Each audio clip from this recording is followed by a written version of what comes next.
Unajua kambini watoto laini kama hawa wapo, watoto ambao laini yani wao wanataka kupika mboga. Tumeona akata vitunguu angalia.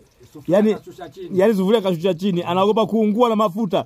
Yani leo ndio zamu yake kupika mtoto ulaini. Yani kazi yake ni kukata vitunguu. Jamani, kweli? Yani alafu anakatia chini.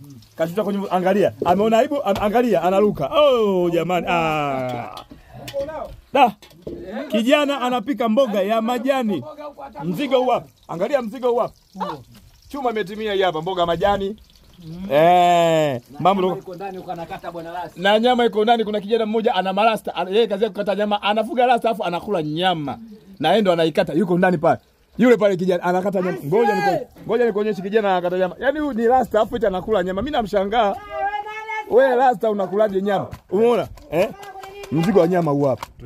Tunaweka na mazukini jamani. Mazukini, manini, matangawizi, madude gani, nini mambo fresh. Yaani kama kawaida. Yaani mwendo kula ugali, mwendo kula wali, manyama, maini, kila kitu. Leo tunakula mboga. Wewe unaonja hiyo bado hiyo bana? Hiyo haijaiva hebu tuone. Wewe bana hiyo mboga haijaiva bana, acha wewe bana wewe una mloe rafiki yangu. Hebu ngoja tuone. Bana bado mbichi bana. Ngoja ikae kijiko. Tunageuza mara 2 tu. Ngoja ikae kijiko, ngoja ifunike basi kidogo hivi nani. Yenyewe simuona yeye. Tunadimu. Hii bado mbichi bwana. Unasikia kabisa ukitafuna. Chumvi inatosha. Hii mboga majani kaka. Sio nyama. Chumvi inatosha ndugu yangu. Kijana huyu hapa kashatoka kupika mboga, sasa hizi anasonga ugali. Wale tuko vizuri, sio mchezo. Safi sana. Pika ugali mwanangu, maliza kupika ugali, tule ugali mwanangu na mboga majani. Ukitoka hapo tunapata nyama yetu hapa kwa ajili ya usiku. Mzigo wa nyama hapa kwa ajili ya usiku. Sinia lete ile kubwa.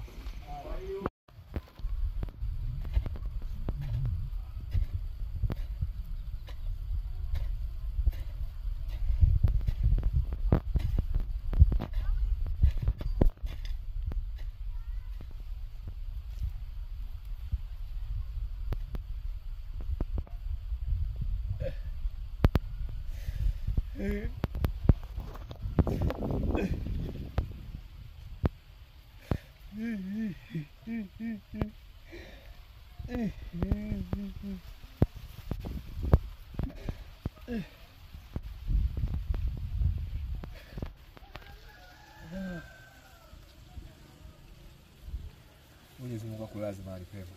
Amen. Ile kunikabili wa mama. Nalijua.